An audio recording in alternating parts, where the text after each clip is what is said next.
KUAM News Headlines is presented by Calvo's Insurance, a legacy of trust, serving Micronesia since 1938. Matson and the Adahi Tano Program. Cars Plus, home of Guam's first and only lifetime limited powertrain warranty. McDonald's of Guam, I'm loving it. And King's Restaurants, always open, always local, and serving up favorites for over 40 years.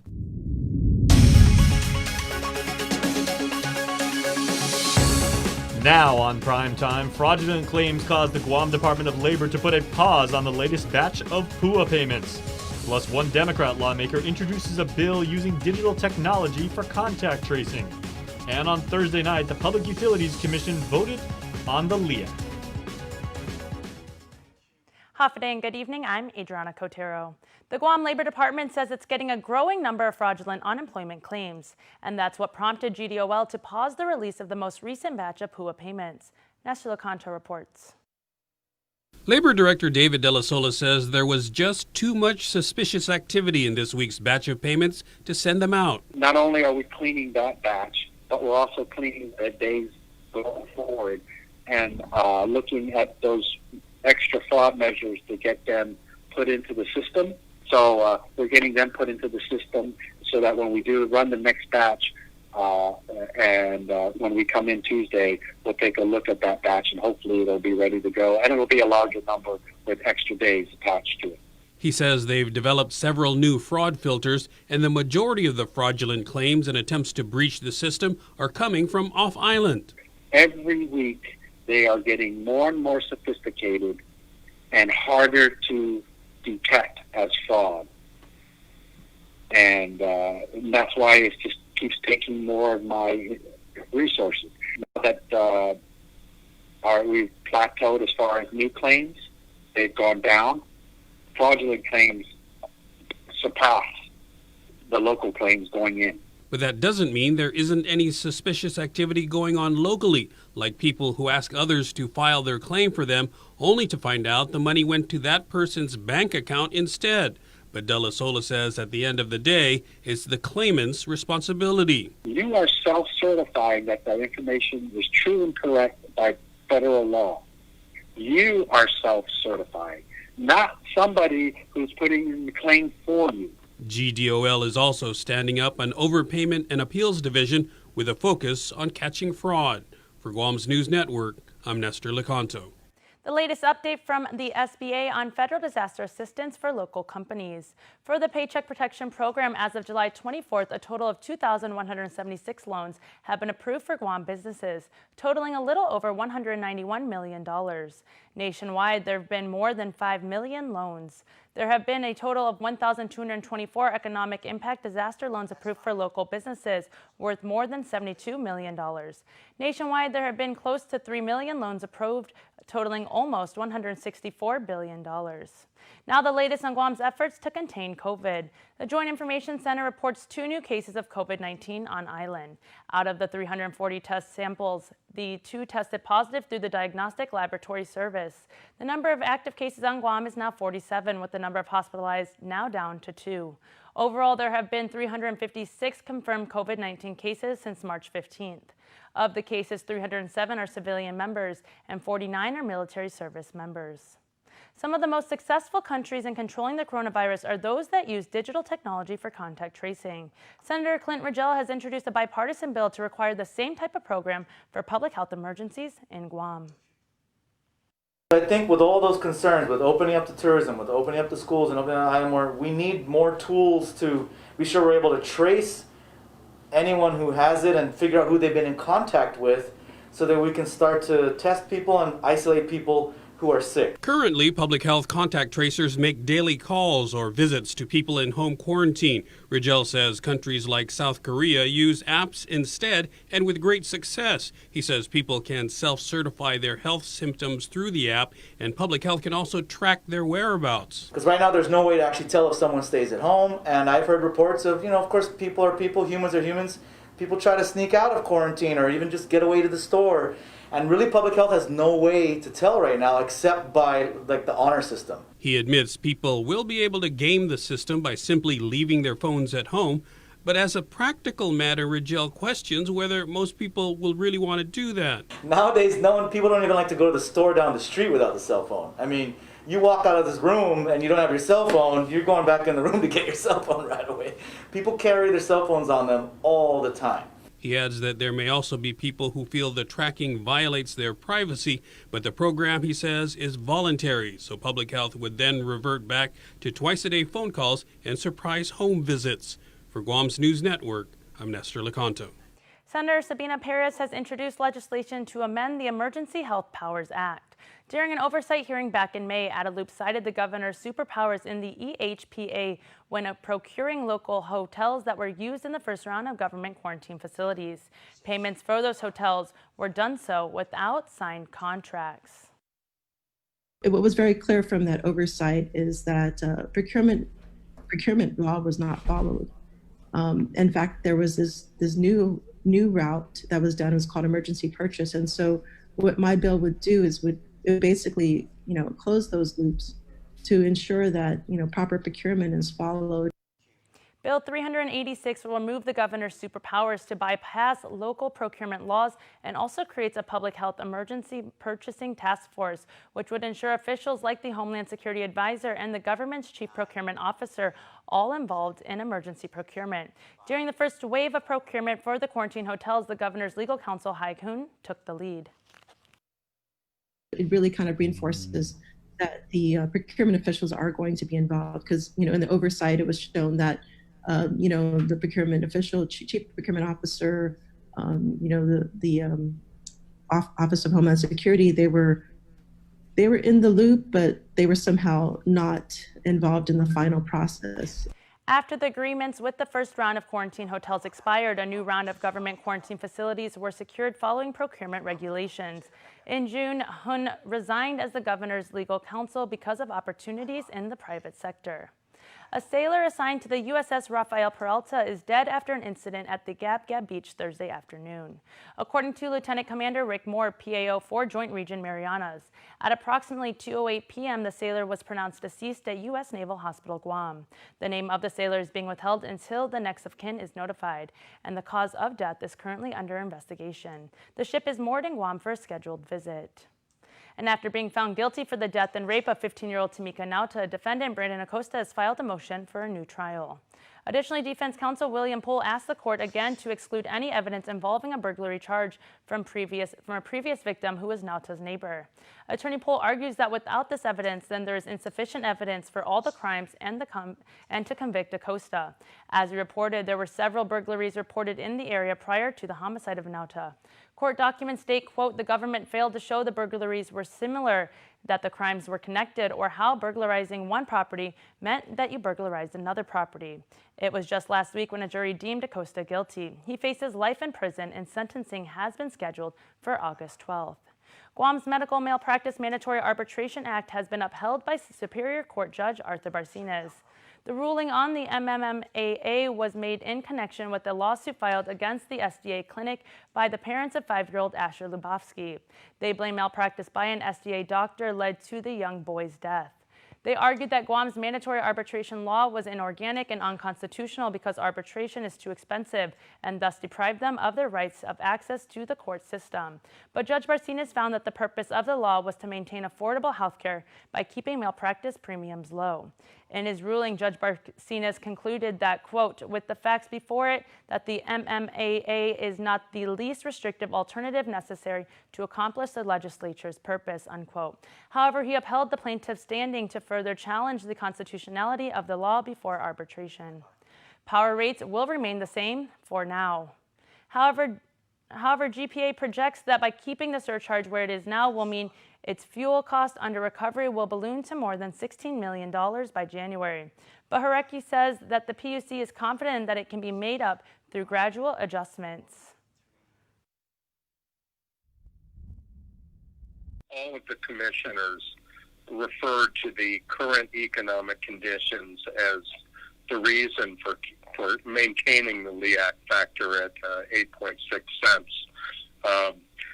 The economic hardships in terms of impact on the economy, unemployment cases,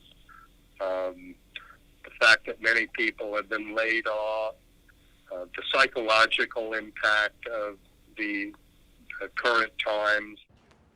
The PUC will conduct another full rate review in October. Sitting with public health for months, the agency has finally started accepting applications from local licensed child care centers for federal CARES Act funding. According to Public Health's Human Services Program Administrator Elsa Perez, beneficiaries could receive a sub-award in an amount of up to $100,000.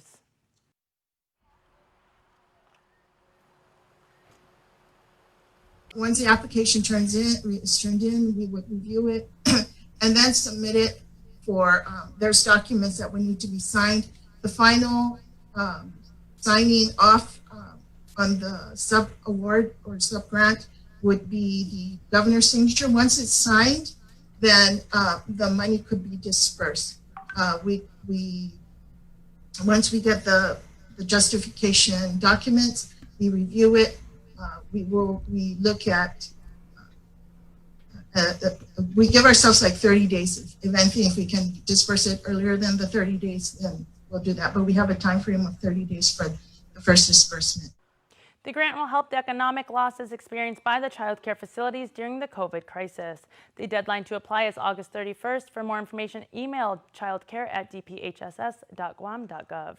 Joint Region Marianas says it's committed to upholding the requirements outlined in the 2015 programmatic agreement to protect and preserve cultural resources within lands under the Navy's care. As we reported on Thursday, Guam State Historic Preservation Officer Patrick Lujan invoked a stipulation in the PA to halt construction of a 5th military live fire training range at Northwest Field. Lujan called for the pause following a new and substantial archaeological findings at the 4 other training sites. Lujan says the military was not surprised by his actions because discussions have been ongoing. I'm hoping that within the 45-day consultation period, so to speak, that we can have a resolution and they would be in agreement with the call for a resurvey. If not, then as stated in the letter, that it will go to the advisory council for determination. Lujan says no contracts for construction will be signed until the resurvey is completed. He says this will eliminate any potential conflicts and the destruction of historic properties. Stick around for more news here on Primetime. Get up-to-the-minute news, plus access to alerts, streaming radio, promotions, and more on your mobile device by downloading the KUAM News mobile app, available at the App Store now.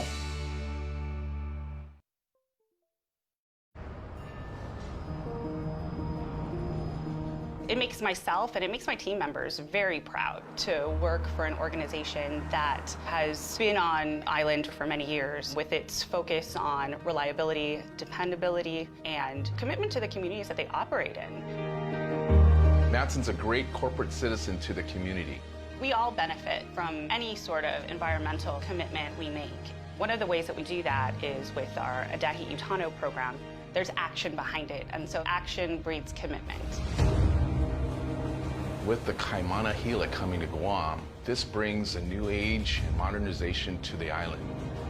It's exciting for me because it's a brand new ship and we can carry more freight into the islands. It just shows growth for Guam and Micronesia. Matson would be nothing without its customers, and we hope to continue to serve you for decades to come.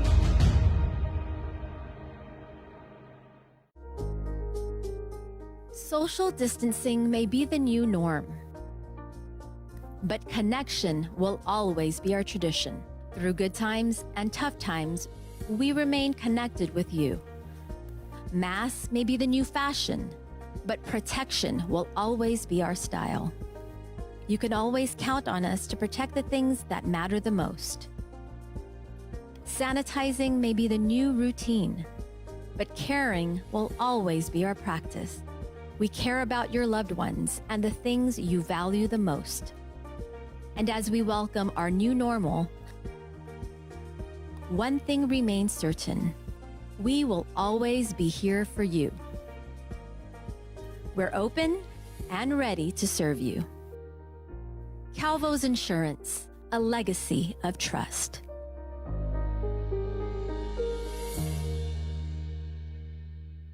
We are open to serve you at Cars Plus Guam. Need a quick service for your vehicle? Visit our express lane at Cars Plus. Done fast, done right. No appointment needed. Our service team is dedicated to helping you get your vehicle in and out of the shop and back on the road quickly and securely.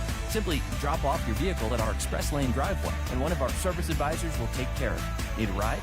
Not to worry. We have a shuttle vehicle ready to drop you back home and pick you up when your vehicle is ready. Open Monday to Saturday from 8 a.m. to 5 p.m. Visit us today. We are open to serve you. Restarting and saving the economy will be at the center of my mission as your congressman. It has never been more urgent and important that Guam's delegate to Congress delivers. I will fight to extend pandemic unemployment insurance and create a federally funded emergency unemployment program for Guam. Now more than ever, businesses need help to survive, and we need to immediately diversify our economy. As congressman, I will fight to fund programs like PPP, Paycheck Protection Program assistance for our small businesses. And as I did before, I will ensure that we maximize funding for infrastructure improvements and expanding opportunities for much-needed skills trades programs. The stakes have never been higher, and I'm ready to help us get through this. I humbly ask for your vote. I'm Robert Underwood, and I approve this message. KUAM News, winner of the 2020 Regional Edward R. Murrow Award for Excellence in Social Media. A quick update on tax refunds. DRT and DOA will be mailing out 1,920 tax refund checks this week. The checks totaling almost $6 million. These checks include refunds that were garnished to repay Gov Guam debts. They are for error-free returns filed on or before February 3rd, 2020. And Brian William Elma is back in custody. He made his initial appearance in federal magistrates Judge Michael Bordalio's courtroom on a return of a warrant for his revocation of his supervised release. Elm was convicted for dealing drugs and found guilty for his involvement in a scheme to mail in drugs from Las Vegas to Guam. According to KUAM archives, along with this offense, he faced a new charge for lying on the stand about the case back in 2007. And just in March, while on supervised release, Elm was arrested for a family violence misdemeanor case that currently is active in the local court. During today's district court hearing, it was stated that there are further unresolved violations. These violations on his release conditions now place him back behind bars until his next court date that's scheduled for September 15th at 10 a.m. Judge Bordalio set it for 45 days from now, the minimum time period, to allow for the government to decide how they wish to proceed. The defense did not make any arguments at the time. 32-year-old Francis Manaki was arrested and charged with 2 counts of first-degree criminal sexual conduct, 3 counts of second-degree criminal sexual conduct, and 2 counts of family violence. According to court documents, the victim, who is now 12, alleged Manaki first touched her 2 or 3 years ago. In June, Manaki allegedly sexually assaulted the victim twice. During one incident, he allegedly told the victim he'd drop her to her mom's house if she complied with him, and then threatened to hurt her when she cried. Also, according to court documents, Manaki told police he only touched the victim's inner thigh. Police also said when the suspect, Manaki, was arrested, he told them it was acceptable in his culture to verify if younger females are being touched by a man. But Senator Clint Rajel, an advocate for the Chuukese community, says that's simply not true. PNC article. So they put out the article in the headline. There is nothing in Micronesian culture that says men are allowed to molest their younger females in their family or whatever. Whatever he's trying to say, that's false. In fact, incest is highly frowned upon in the Micronesian community. It's taboo. He says what is a problem in Micronesian culture is shame. He says it discourages families from coming forward and reporting those kinds of assaults, but he adds that's probably true in many other cultures. And a final Guam Department of Education's Grad and Go ceremony was held with the class of 2020 Rainbow graduates. Perseverance and willingness to keep on displayed for all to see. Congratulations, Zambiba, geckos, islanders, bulldogs, sharks, tuninos, and titan. Guam Education Board Chairwoman Maria Gutierrez shares a congratulatory message that opened the Guam Department of Education's Class of 2020 Rainbow Graduation Ceremony. For you, it was not an easy road to walk, but you dare not to give up with your education.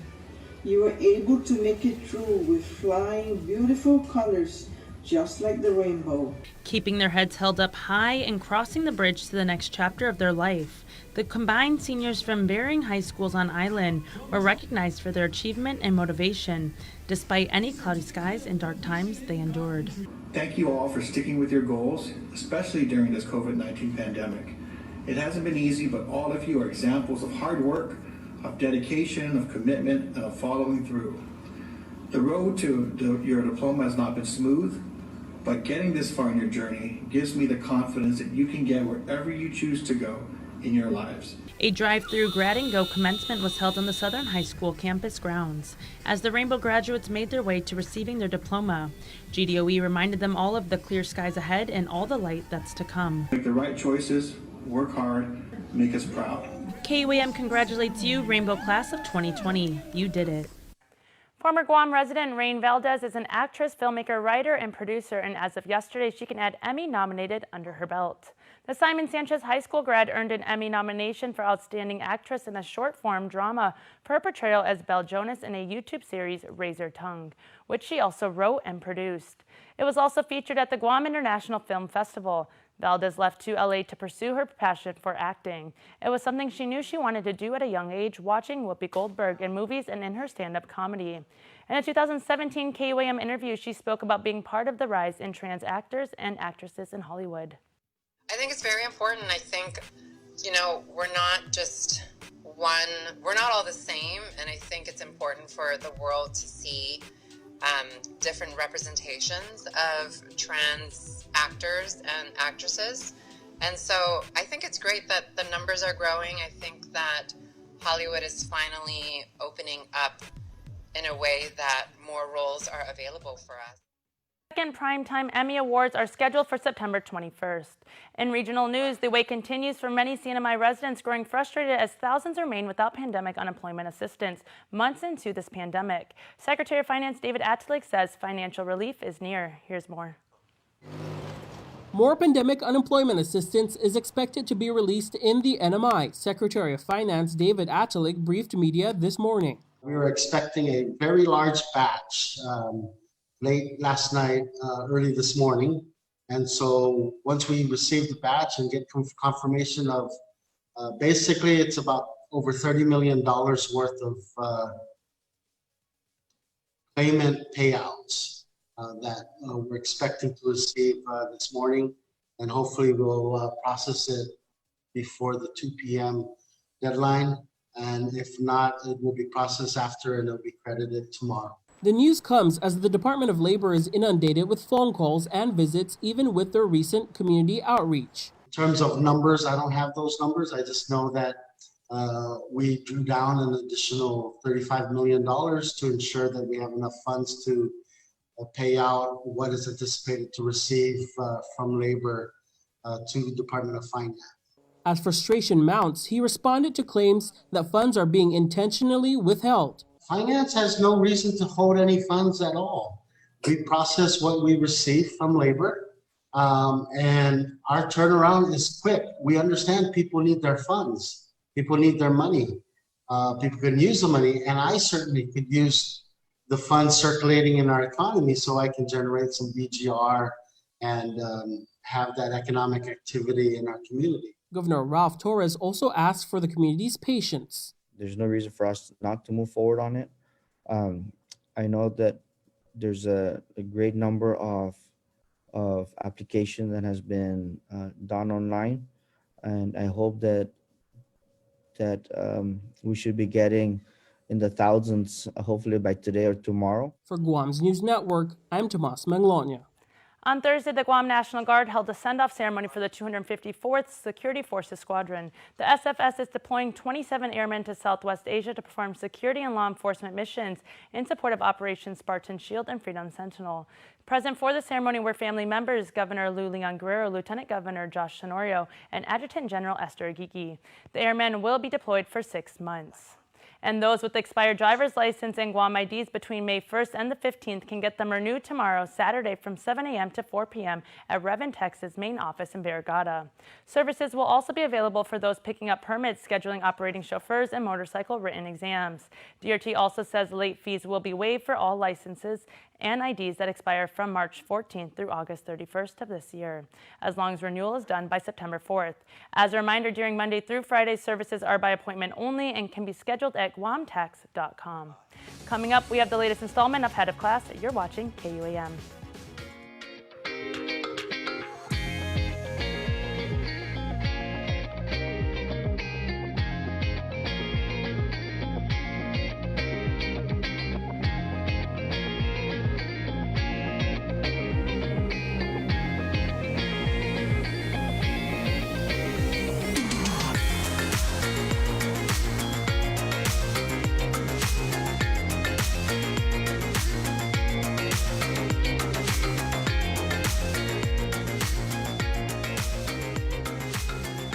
Your community calendar is brought to you by Taco Bell. Whether it's your first meal or your fourth meal, we've got you covered. Taco Bell, live Más. King's welcomes you back with our King's Time value menus, full of great deals for breakfast, lunch, and dinner. We hope to see your family soon at King's. For the Love of Burgers is back with 6 of our most popular burgers, each for just $9.99 for a limited time at Ruby Tuesday, Guam. Take the party home with our new Get It To Go menu. Combo specials and kids meals, pizza, wings, and more. Now available for carryout at Chuck E. Cheese's Guam. That's when Lil' Mama came through stealing looks. Whoa, she off the rate the scale, she had me shook. Yeah, but if you single tonight and can't find your friends, then I hope you don't mind me asking. Do you wanna dance to the music? Do you wanna rock to the beat of the drum? And we could cut it up, cut it up, cut it up, cut it up. Baby, we should cut her up. Taco Bell's new grilled cheese burrito is filled with nacho cheese sauce and a delicious 3-cheese blend. And even more melty cheese is grilled on top. Introducing Taco Bell's grilled cheese burrito box. Order ahead and pick yours up at our contactless drive-thru. Welcome back. For the past few months, we have showed our support to the entire class of 2020 with Head of the Class. Tonight, we conclude the special user-generated segment. Head of the Class 2020 is brought to you as always by Guam Community College and ABC Stores. Today, let's all get together and congratulate Tanu Joseph Taitigui Taina Tongu, graduating from Guam High School. We are so very proud of you and all that you have accomplished thus far. Keep that same energy, son. We love you forever. Dad, Mom, Tossie, Isa, and Peter. Hallie Alexa Ada Quintanidza, graduating from Teedson High School. Congratulations, Hallie. We couldn't be more proud of the woman you've become and for the many successes you will achieve in life. We love you. Love, Dad, Mom, Donovan, and Sydney. Kayla Tyron Rivera, graduating from Beneventi Middle School 8th grade. Over the last 3 years, you've quickly grown into a mature, selfless, responsible, and independent young lady. Big congratulations to you and all the road runners that graduated. We love you. The best is yet to come. JFK Islanders, here comes another Rivera. Best wishes and God bless you always. Mom, Dad, Koa, Vanessa, Kaela, Kiana, Caden, and Grandma. Simon, Joe, San Nicolas Paulino, graduating from Southern High School. It was a bumpy road, but you did it. Congratulations, my baby. We're so proud of you. Love you, boo la la. Nathan R. Chomel, graduating from Harvest Christian Academy. Congratulations, Nate, on your graduation and for all your achievements. Keep up the good work and best wishes on your next adventure. We love you and we are very proud of you. Dream big, fly high, the world is yours, conquer it. And Riley Cruz, graduating from LP Untalan Middle School. Congratulations, Riley, on your 8th grade promotion. Dream big, set goals, drive to succeed, and surround yourself with people that make you happy. That is success. High school, here he comes. We love you. And that's your Head of the Class 2020 for today. Brought to you as always by Guam Community College and ABC Stores.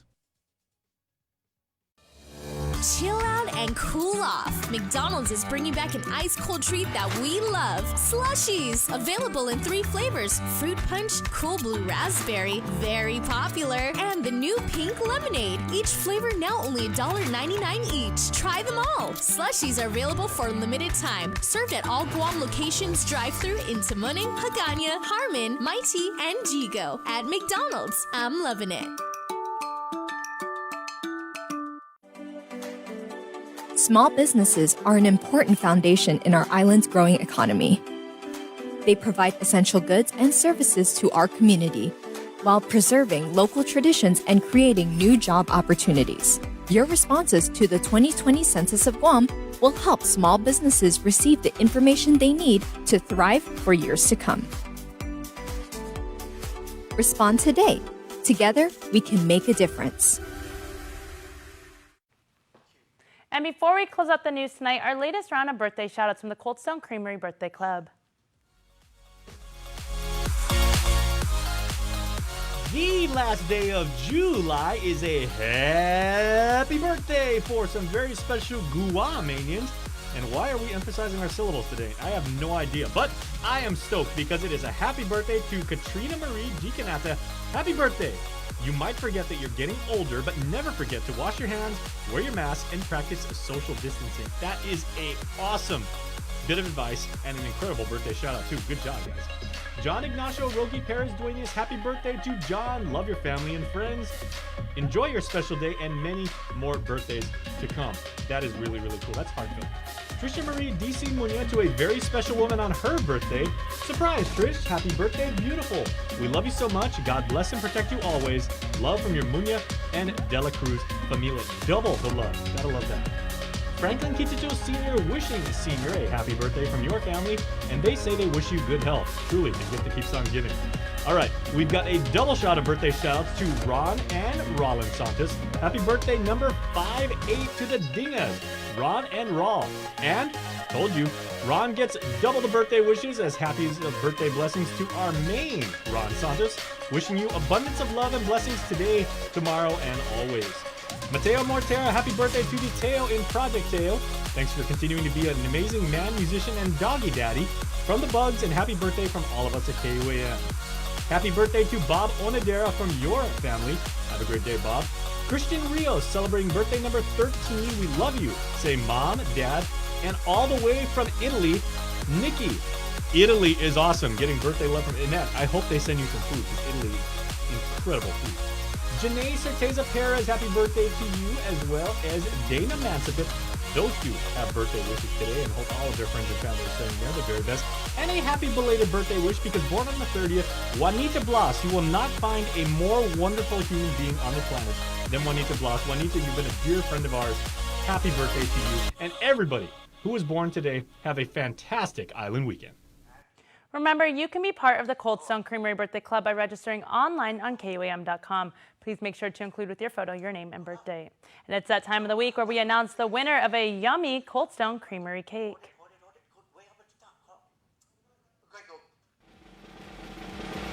This week's extra special winner of a Cold Stone Creamery birthday cake is Yulia Lee, who was born yesterday, July 30th. And I remember that because I read that yesterday. So Yulia, hope you have a special and delicious extended birthday. Have a great time. Congratulations. A rep will be contacting you on how you can redeem your cake. And that's going to do it for us here on Primetime. Thanks for watching. Have a good night and be safe.